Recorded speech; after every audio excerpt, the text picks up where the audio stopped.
Et nous avions, lors de la rédaction de la loi 3DS, demandé à ce que la médecine scolaire bascule de l'éducation nationale vers les conseils départementaux. Pas pour rien, parce que nous avons constaté une chose, c'est que la médecine scolaire n'a aucun moyen.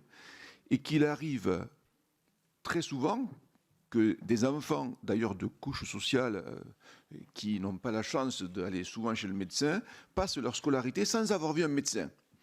Et il nous paraissait tout à fait donc logique de basculer vers les conseils départementaux, celle de médecine scolaire, puisque les conseils départementaux ont déjà la protection maternelle et infantile, et qu'ils étaient en capacité, eux, de recruter des médecins. J'ai rencontré pas mal de médecins qui prenaient leur retraite et qui, eux, auraient été heureux d'aller faire des visites médicales dans des établissements scolaires, de façon à ce que tous les enfants passent par là.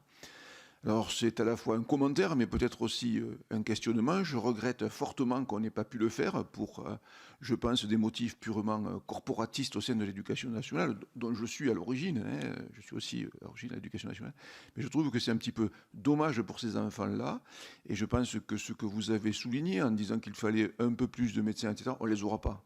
On ne les aura pas. Et il était beaucoup plus facile d'aller vers ce que nous avions proposé, nous, le Sénat, que ce qui a été conclu, c'est-à-dire de laisser les choses en l'état et donc de laisser, à mon avis, perdurer les inégalités sociales. Merci, M. Marc. Mme Benbassa. Et M. Merci.